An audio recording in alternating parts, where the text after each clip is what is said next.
Assalamu alaikum, hello and welcome to my show, Connecting with Saima Parwaz. I hope all of you are doing great and waiting to see my today's guests. As most of us know that real estate is Canada's one of the largest industry. As a share of GDP, real estate makes up more than 20%. But from couple of years, these numbers were affected. Today, I will discuss real estate market and its effects on family and professional life with my guests, Ayoun and Sabeeya Haroon.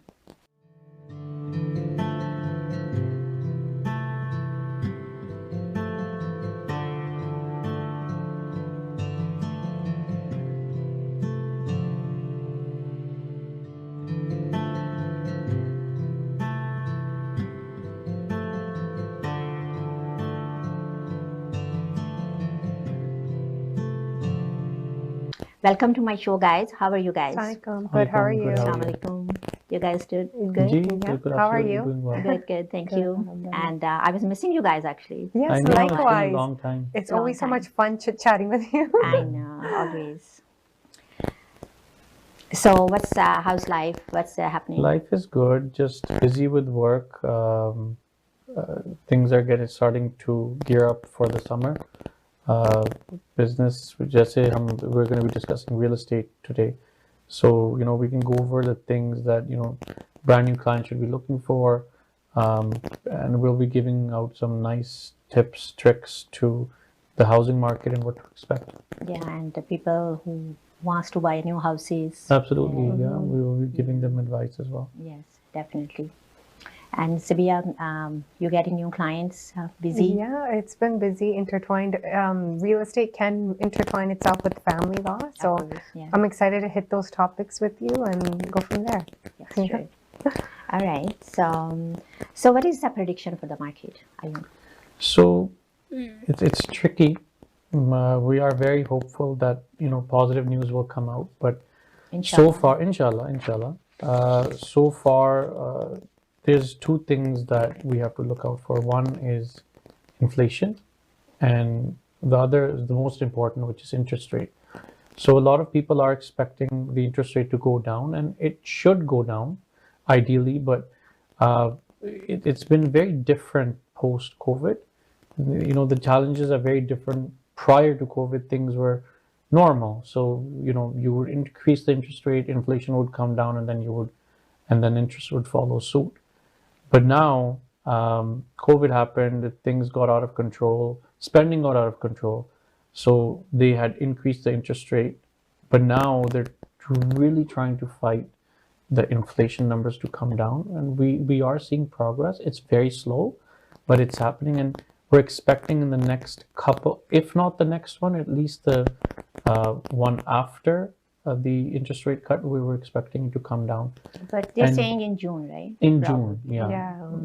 My assumption is twofold. Either it's going to come down, which I really hope it will, or they're going to keep it steady for maybe another term, just because they are trying to fight inflation. But eventually, the good thing is that eventually it all has to come down, because like you had mentioned in your introduction, that real estate market is a huge factor in the Canadian economy. And if we're not going to work around with affordability for rental properties, for first-time home buyers, then that may be a problem. So I think interest rates should be coming down. People were so negative. They were thinking that negative things, and during these last, at least for 2 years. And I always tell them that try to be positive, because if you will be positive, things will be definitely act positive. So what do you guys say about being positive? So I expect, like I had just mentioned, the interest rate to come down. I am seeing change of sentiment. Summer's coming, spring's here. We are seeing lineups outside real estate projects. A lot of people are interested in now investing. Some of them are brand new first-time home buyers. Some of them are, professional. The professional investors. So we are expecting a turnaround, and there's a momentum now, right? There's a buzz, and real estate law and real estate itself, I feel like it's starting to pick up momentum. Yeah. Right. It's primarily because, we're actually seeing um, reasonable values or reasonable value of property now, whereas a couple of years ago, yes, the interest rate was down and you had, lending was much easier, but the property prices were really high. But now we have seen a reduction in that price uh, from a median perspective. So I'm assuming and I'm hoping and I'm very, very hopeful, positively hopeful, that lending will be significantly easier since you will get your property appraised at reasonable values. As compared to previously, people were, despite the interest rate being down, people were struggling to get mortgages, get loans because the market value was, the property value was really high and the appraised value was coming out to be significantly less. So that was creating problems for a lot of people. But that's But the good thing is people never stop buying, right? They absolutely. were, yeah, they were. It's that's the That's real best estate. part about our economy. Yeah. That's what Canada is known for. Real estate will never stop. The day it actually ceases, I don't think this country will be able to run itself. But we are expecting numbers to go up now. So Sabeeya, what did you see in your family law? What are the changes due to interest rates and inflation? Unfortunately, the trend for family law, we saw like an influx of frustration just because it was so pivotal where the increase in interest rate was so high. Unfortunately, domestically, that was creating a lot of like internal Affordability yeah, issues. like there was affordability issues. Those were becoming hot topics amongst couples. And then And we you see the saw breakups. somewhat of a breakdown in a relationship between the parties. And even though at our firm, we always try to ensure that our clients choose the amicable process first, what we call MEDAR. Unfortunately, some people or a lot of the parties still end up going to court for it. But at our practice, we always say, maybe we can help you see through it amicably and help them keep them outside of court and channel them in that sort of light so that if we can keep something intact, we try. And then if not, then, unfortunately, the property gets sold, what we call the matrimonial home. And it has affected kids because It definitely I also overlap with family law. And what the trend that we're seeing is, it's not that the financial aspects, creates a ruckus in the house. It's just that one frustration of affordability and not able to support your children and your family causes A ripple effect? a ripple effect because you're not frustrated and now you're speaking to your family in a particular way where you're right off the bat you're frustrated. So where you're supposed to give your family space, your spouse space, you're seeing more quarreling, you're seeing more issues coming out of it. So it has an indirect effect. Yeah, like in totality, it was unfortunately like what I personally feel in my practice, it kind of we've seen better days. Yeah. Of course. Yeah, like we've seen better days. So that's the unfortunate aspect where the increase in inflation has definitely caused a ripple effect internally at home. So Ayoun, which year did you come from Pakistan, right? You were little. I came almost 25 years ago. Yeah. So pretty much In all 90s, my right? late 90s, yes. Late 90s. So pretty much all my life, ever since I was a child, I've seen Canada growing up. I've seen the market changing.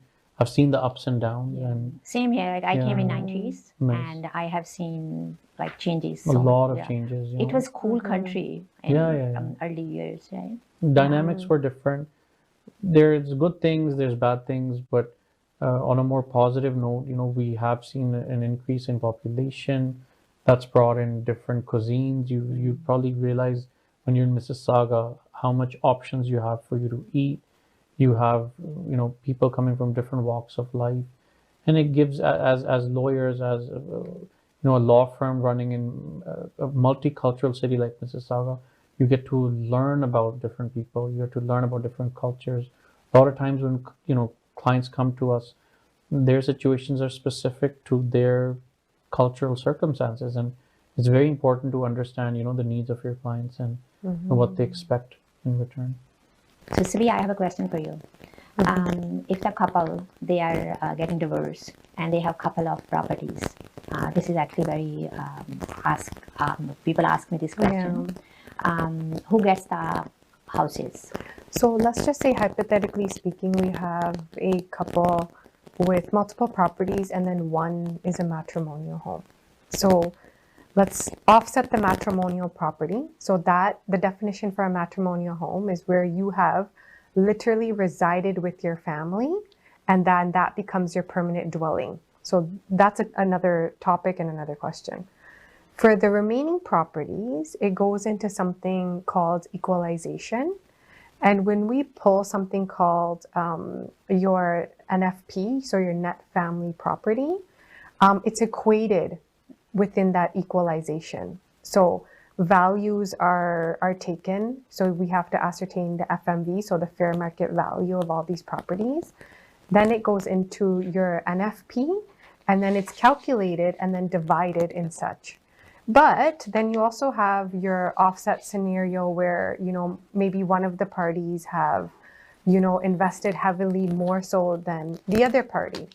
If that's the case, we look into the evidence, we look into, you know, how much more, and maybe then there needs to be an unequalization that is unequal, right? So an unequalized payment that is no longer equal.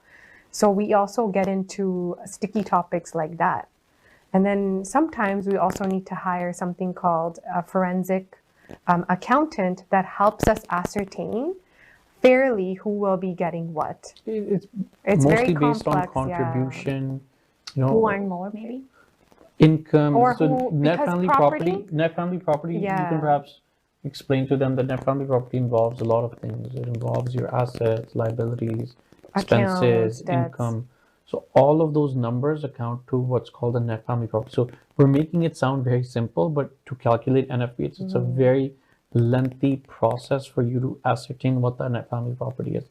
And based off of those numbers, we can then calculate who gets what. Yeah, Right. at that juncture.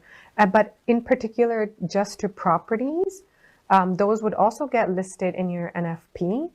And then that's where, if there's a tip in the balance, we would want to bring forward the evidence to ensure that the person who has invested more so, you know, sees their way out with more. For example, if a person has a property, this is just very layperson explanation of what it is. It's more complicated than it, but just to give the viewers a fair understanding. If I have a property and I invested in that property, and majority of the mortgage payments, bills, everything went through my pocket, but then at the end of the day, my spouse wants a share from it, the court will ascertain net family property like we discussed, and also the fact that how much contribution the other spouse had. So if my spouse is claiming 50%, she needs to prove that her contribution was at least equivalent to that level for her to at least have a ground to say that I want 50% out of it.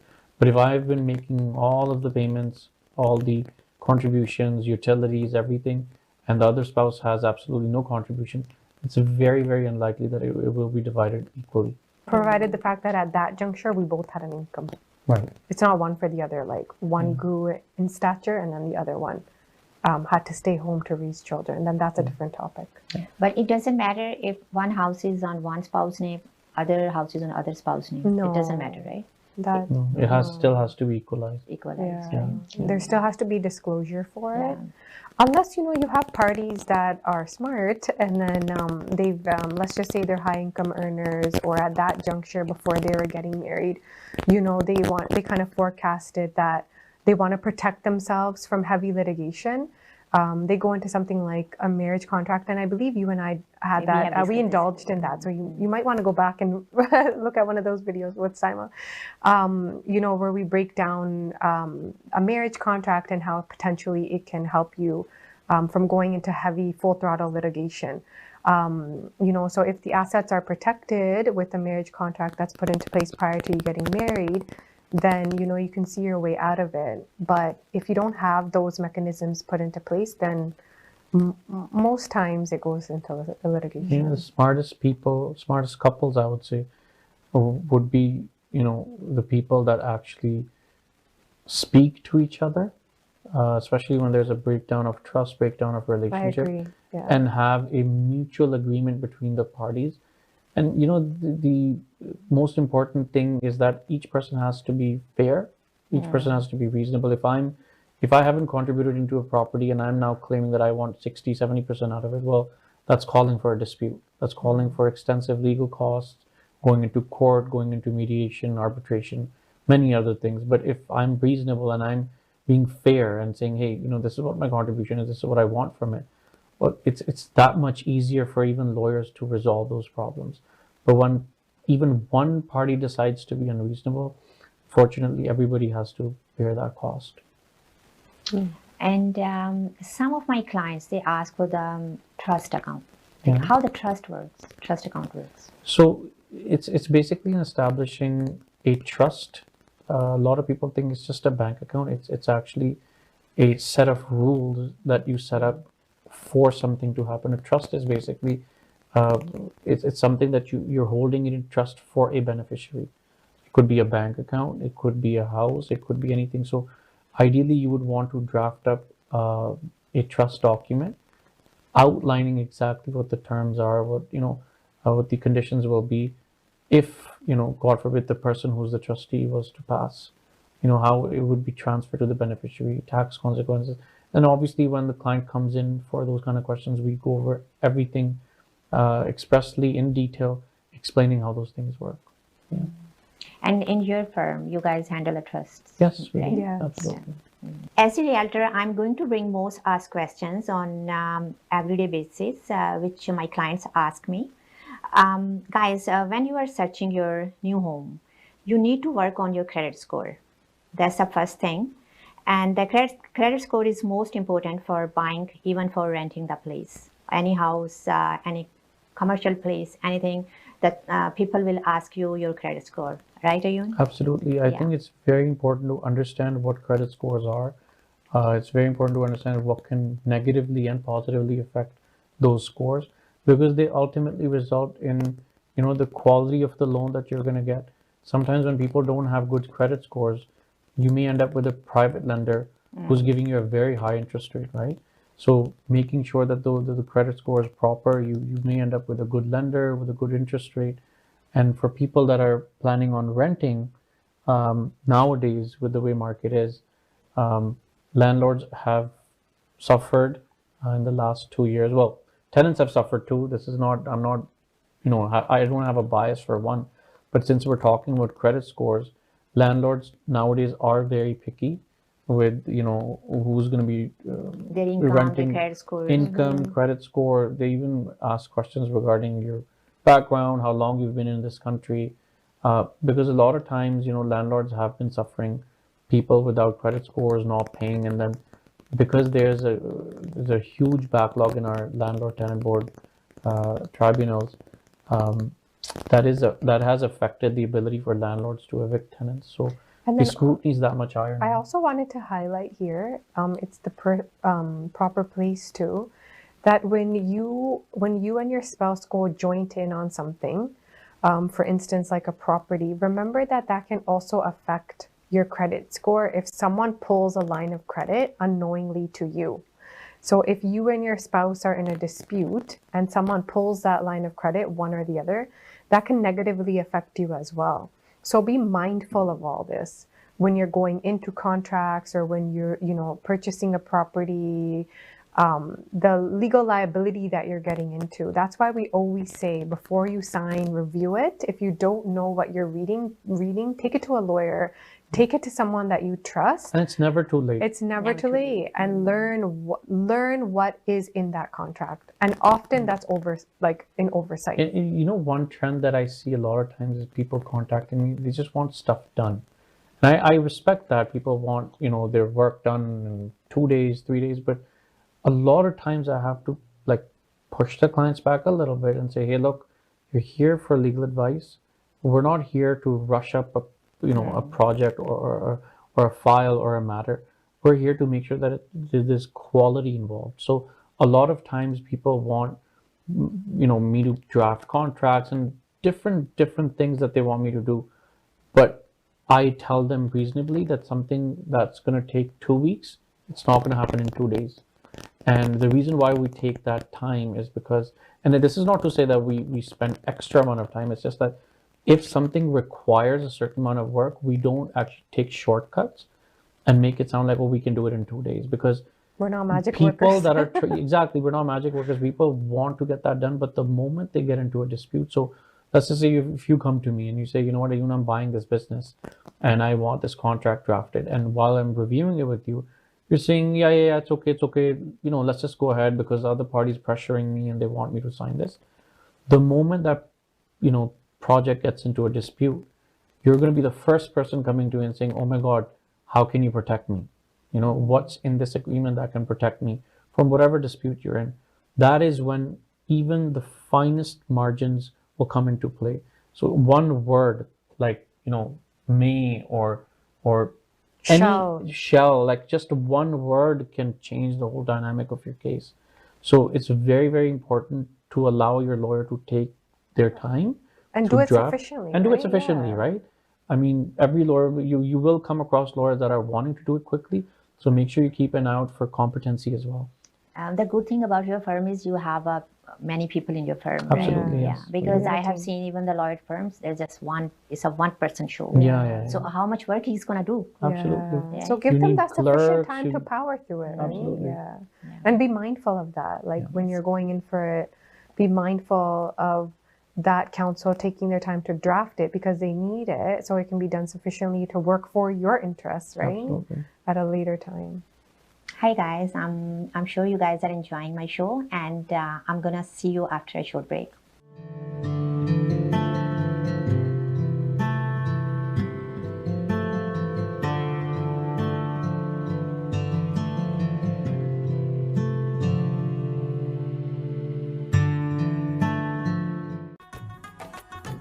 BMC presents, powered by Big Pickering, living legend Anwar Maqsood, live in Toronto. मुझे पता है आप लोग मुझे चाहते हैं, मैं भी आपको चाहता हूँ।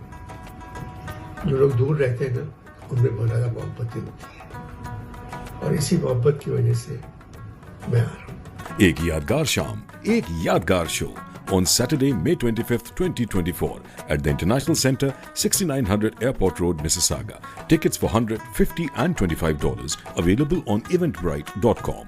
For sponsorships or VVIP tickets, call Badar Munir Chaudhary at 416-835-1997.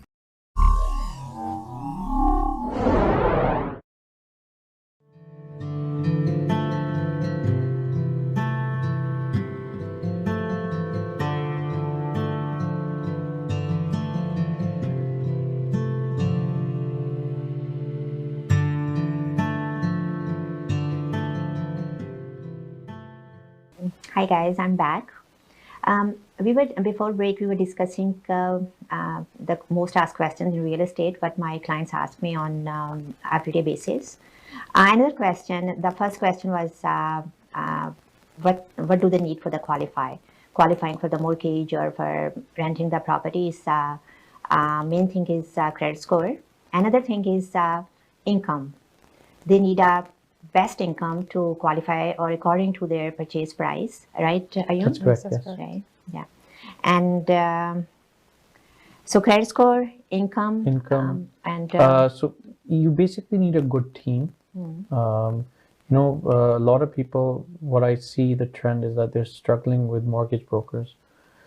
Unfortunately, there's a lot of good ones, a lot of bad ones. So you have to make the right choices. You have to make sure that you're speaking to a lawyer who has experience, who knows exactly your circumstances and advises you accordingly. You want to make sure that your real estate agent is making contracts in accordance with your needs. Sometimes people don't have a financing condition, or sometimes, you're looking at a property that is not very well maintained. So you want to make sure that you're getting your home inspection done and you're being protected just in case if you don't end up liking the house or if there's some substantial deficiency in the property. Then you should have the contract drafted in a way that allows you to exit from it without any penalty or without any And loss. not that I'm in real estate in any which way, but I feel that off the ground running, there should be realistic expectations. So the way I navigate these kind of conversations with my clients when they're coming to an end with their matter and they're now moving on, it's like some words of wisdom I leave with them is make sure that your new residence kind of is in a reality check with the income that you're now making, right? Like you don't want to end up in a $1.4 million home when you're only making maybe $50,000 a year, right? That's a big mistake a lot of people made in the past few years. They buy it somehow, but Because they were in, following the but- trend, we're going to buy a property, then we're they going to make cannot money. afford it. They cannot afford those payments. So you want to make sure the ground running, you know, you have a realistic expectation of the property that you're going into and that. So you don't go into a financial chaos at the time of now closing and everything. It's very easy to put down that down payment, but then to move into a close, it becomes very difficult when you can't qualify for that mortgage. Absolutely. So that property, make sure you don't, you know, there's one client where she was like, you know, I saw one property and, you know, that became my precedent or my standard that, oh, I have to get into something like that. But then that kind of just, you know, bursts the bubble and it becomes so difficult to then have that in mind and then go around shopping for other properties, right? So, and life is more easy when you are, you know, When you're structured, like I said, when you have a good balanced. team, you have a good team, you're speaking to people that are actually professionals. and you budget your Not things just so properly. Absolutely, Exactly. And then yeah. living in that is not so chaotic anymore either, right? Then you're Yeah. enjoying it. You're living in that home and that home is there for you. You're not living for it, right? Unfortunately, a lot of times people invested into properties even though they couldn't afford it. Yeah. And that's where the problem lies because everybody jumped on that bandwagon so fast. But now as soon as the interest rate went up, I would say at least half of them, more than half actually. I don't have the exact numbers, but pretty sure more than they're complaining that they cannot afford it. A $3,000 mortgage, now they have to end up paying $7,000. These are people that are not high income earners, that are hoping to be high income earners through real estate investments. So make your choices wisely, speak to people that are knowledgeable and follow professional advice. If someone's telling you it's not a good idea, then it probably is not a good idea. So follow professional advice. That's where I would say you would come in. So Sabeeya, I have a Listen question. to your real estate. When people, they get married, right? So Yes. before they, most of the, not mostly, but maybe 40-50% people, they want to buy their home, right? Yes. So you have any advice for them? So when they're going into that home, at that juncture is not when I meet the couple because I usually end up meeting couples that are kind of coming to the end. But for the ones that come in before, like let's just say they're getting drafted a marriage contract or something like that, and they're going into, you know, thinking of purchasing a property before they're getting married, I give them what I just said previously.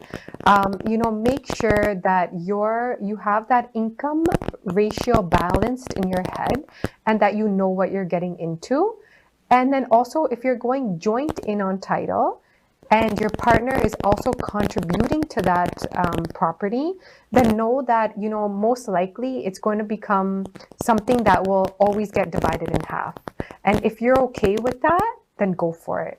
You know, and life can be very comfortable living in that lifestyle where both the parties are contributing. It's now triggered as a matrimonial home. Life becomes very smooth if you can both come together and run it. So that's a positive offset. And another question, being I'm a realtor, a real estate a lawyer. So there are so many people coming from like 1 million coming in 2024 and 2025, right? So how we can balance the demand and supply? So I think there's two parts to that answer. One is the political contribution that we need. I've noticed that a lot of our new generation, they don't really are interested in politics. They think everybody's a fraud. That's a very typical line that I hear from people, especially younger people. They're all the same. It doesn't make a difference. But, you know, at the end of the day, it does make a difference, whether it's one vote, whether it's one phone call to your MP about. And the reason why I'm talking about all this is the way I'm connecting it to your question is that if the government is inviting 1 million people into this country, then there has to be an investment adequate to, you know, the population Policy, growth, yeah. hospital investments, you're talking about traffic control, you're talking about housing, where we're talking More about schools. like the new the Conservative Party of Canada. I was hearing one of their promises is that they will make housing permits easier to obtain, so builders can actually make more houses in less amount of time. Now, this small little change could actually affect housing prices, demand and supply. There's many things that I can fix. But if we don't keep our politicians in that check and balance system, then they'll continue doing what they want. You know, our existing government, they're frankly honest, they're not on, you know, the best terms with the population of this country. I see a lot of negative feedback with Liberal Party of Canada, and needless to say, the next party that's coming in, they're not angels, you know. They need to be kept in that check and balance system where people like you, people like me, we need to call our MPs more often and say, you know, what is it that they're doing to fix crisis? We discussed in our last meeting about petty crimes, vehicle thefts. We will only raise awareness if we have that political awareness. Otherwise, me and you are just sitting at home watching TV and saying, oh, another one, another vehicle theft or another, you know, home invasion. So political contribution is very important, especially for younger people. And also the fact that, you know, when you come to Canada, make sure that when you're creating your portfolio, you're aware of what the market looks like. So don't just go off buying $2-3 million properties. Understand what the consequences are. A $2 million property is very different from a townhouse that's $600,000. That $600,000 house may give you more benefit than buying a $2 or $3 million property. So it's and very it's always important. easy to sell the Yeah. smaller house. Right? Exactly. So when these people, when this 1 million whole bunch is coming to Canada, you have to understand that they don't know what the values of this country, what the values are. So it's very important for these people to understand and keep your politicians in check and get professional help. Don't just listen to friends and family saying, oh, you know, you don't need to go to any professional. Oh, don't worry, come to me, I'll get it done. These are people that have absolutely no professional experience. They're just trying to make money. They're going to convince you to do certain things that's outside of the law, outside of the standard procedures in Canada. And that's what puts you in a very bad position at the end of the day. That makes sense, yeah. Guys, I have seen many people, they are leaving Toronto, they are leaving Ontario, they're moving to the cheaper cities, cheaper provinces, because they cannot afford the cost to live here. And what is the solution? That's the solution. We have to think about it. We have to come up with some better ideas. We have to budget ourselves. If you guys really love your city, Toronto, your province, Ontario, you have to probably we have to cut down some of our costs. We should start living simple life. That is the best way. That's what I always tell to my clients, my people, my friends. Right, Sabeeya? What do you think about the simple life? I agree, and it's so funny. Before we even sat down to dive into the show, that's exactly what we were discussing. That disconnecting from materialism and taking a more holistic approach to life is so much more fruitful and wholesome, and psychologically satisfying. And then at the end of the day, it's not the materialism that matters. It's about being happy, healthy, and creating those memories with family. We can give a better time to our kids. Right? Yes, it's like a better quality of life, and not to always think that materialism is going to, psychologically satisfy you, because I feel like now there's a trend of so much consumption that the human nature is switching to, oh, what's next? Yeah. What's next? I have this now, what's next? And that's where we're kind of getting into problems and issues. I think essentially one of the aspects is that you have to control your spending, how much you're spending on an investment or even a vacation or any small items that you purchase on a day-to-day basis. Because once you put in that effort to control your spending, will you be able to actually question your politicians, which I keep coming back to, because the affordability crisis is not because me and you are spending money. The affordability crisis is because our governments are not wisely spending money. And, you hear things like, I'm all for different wars happening in the world, but to send off billions of dollars to other countries, but not investing in your own infrastructure, you're asking for trouble. So fix your own house. Charity starts from home. Fix your own house, fix your own habits, and I think you're in a better position to actually question your politicians, and you can make them accountable. Ask them, where is the money going? Because right now Toronto's, it's not affordable because why? Taxes are gone So up. much taxes. Even a small piece like a loaf of bread you want to buy, it's expensive. When you're choked up to your head, and you have absolutely no remaining money to spend on leisure, that creates frustration, that creates an exodus. That's why people are leaving Toronto to go into cities that are more affordable. It's not as fun as Toronto because you're going to cities, perhaps even something like Calgary or even in the GTA, people are going far away. Guys, I have even seen the little kids, like the high school kids, they're not even finishing their education and they're going earning because they have to pay their house rent. And yeah, that's so unfortunate. That's taking, and we were not going to see it now, but come the next 20 years, we're going to start seeing those effects. We're going to see people dropping out of school, education rates dropping, and all because the government does not want to spend properly. I think essentially it's very important to fix your own habits and have your politicians accountable. If you're buying from a builder, there is even with the builders, different builders have a different closing cost, and it also depends where you're buying it, which city. In Vaughan, in New York, there is a different closing cost.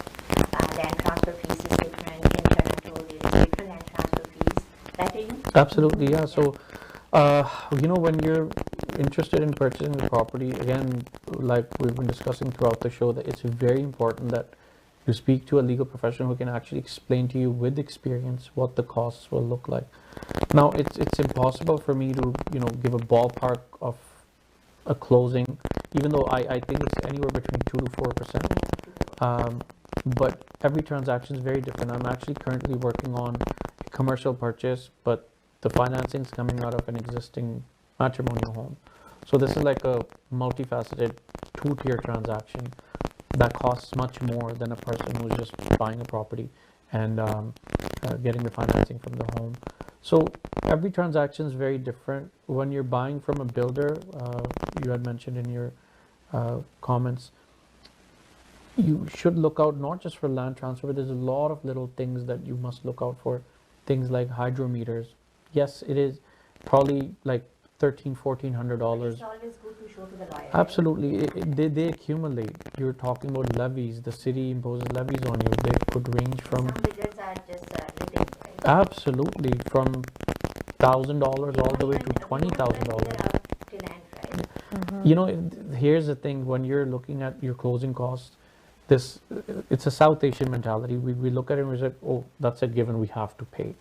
We're not given that advice to actually scrutinize what you're being charged. If somebody's charging you $20,000 or something, and only because a well-known builder is charging you, we have a tendency to say, oh yeah, that's a cost we have to pay. But what we have learned is that a lot of times those can be disputed, those can be reduced. It's about negotiation. It's about having a good vocal lawyer, person who's helping you to help you understand. Can we talk to the builder when it is near to close the house? Majority of the times, that's a good question. Majority of the times, Before you these, sign, right? yeah, the closing costs are enshrined in your contract. So when you, a lot of times you cannot, but that's exactly what I was saying. Sometimes if you see something that's unreasonable, There should be a exactly. Sometimes it's oversight. Sometimes it's a negligible act from the seller's lawyer that they forgot to change it. But you just want to make sure each and everything you go through, and it's important to understand what these charges are. When you're signing, a lot of people just think that the first page of the agreement of purchase and sale is the actual contract, but the contract is many times it's 100 pages long, right? So you want to make sure, even if you have to pay a legal professional to get it reviewed, I think that you should, so you understand what you're going to be paying. Typically, I said 2,000 to 4,000, but sometimes if they're very high-end condo properties, people end up paying $20,000-$25,000. I'm not talking about land transfer. I'm not talking about the mandatory one. I'm talking about extra, optional. Not optional. Optional is not the right word, but extra costs that you incur when you see the statement of adjustments, the actual breakdown. You realize there's a lot more that you signed up for. They are naive. Absolutely. Because And they also, what they don't know is they're very excited, I think, getting into it from what I gather.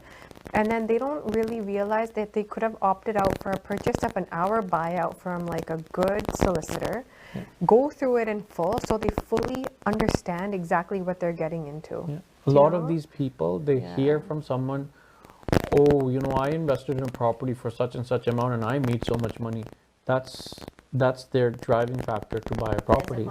Yeah. Exactly. Competition, and even the fact that, oh, that was easy, because you hear like oversimplified stories of people and then you think that that's how it's done. So again, my advice to everybody who's watching this show is that whether you're in real estate, whether you want family law, whether any sort of legal help, get a professional on board. That's the only way you can protect yourself. Nobody can protect you, nobody can give you guarantees, but it's all about mitigation, it's all about minimizing your damages. For buying and listing your property, you can connect with me. I deal all kind of real estate, even commercial, resident. I have many houses and property which are available for rent and buying and on assignment sales. This is still a buying market, guys. If you like to buy anything, you can go ahead. And as Ayoun told us, in few months, we're going to see the interest rates going to start getting down. So we will see the activity in the market, and you will not see the same property values or prices which you can see now. So it's a good time to buy. That's another question my clients, they are asking me if we should buy now. Yes, guys, you should go ahead and buy now. Any of my viewers or audience who like to have a house in Clarington, I have a beautiful listing of a detached beautiful house. This is a little bit on the east side. If anyone works there or they like to have a house there, it's in a very good price range, and it's on assignment sale. And another house I have in on Highway 7 and next to one subway. If you guys like to connect, you guys can call me and reach to me. Sabeeya and Haroon, thank you so much. So you guys want to say anything to your viewers on the end? I would just like to say that, it's wonderful chit-chatting with you, discussing our daily issues. We do plan on progressing the show. I hope we can take live phone calls, because I'm sure there are people watching the show that are eager to ask questions. We'll definitely do a show. We can work on it, We yes. can absolutely connect with people. Other than that, if you ever need anything, any legal help, utilize our experience, give us a call. Our number is 905-232-2793. Our lines are open at any point in time, and we just don't do real estate. We do family, we do immigration, we deal with litigation matters, commercial contracts. We do many things, and estate planning, most importantly. So we're looking forward to connecting with people, and lovely to be in the show. Thank you. Yeah. So I'm planning also having this show with you guys, like maybe in 2 weeks, 2 months, sorry. Yes. Right? Yeah. Yeah. I would every love to do that. Yeah. It's And- always so much fun working Yeah, with you. same You know here. that. Thank you. Yeah. Behind the scenes, we're always laughing a lot. I know. We talk a lot, right? Yes, we do. We Yeah. do. The home is not just a physical structure, but also a symbolic space that reflects the values, habits, and identity of the family. I will see you guys in my next episode. Thanks, and thanks for all your love. I see you guys. Bye.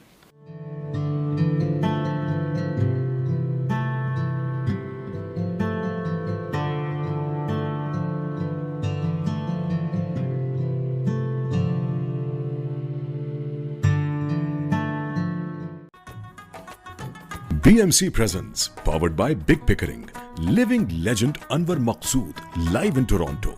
मुझे पता है आप लोग मुझे चाहते हैं, मैं भी आपको चाहता हूँ.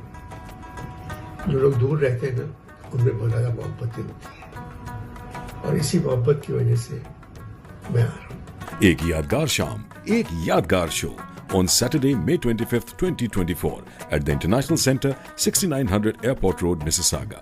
Tickets for $100, $50 and $25 available on eventbrite.com. For sponsorships or VVIP tickets, call Badar Munir Chaudhary at 416-835-1997.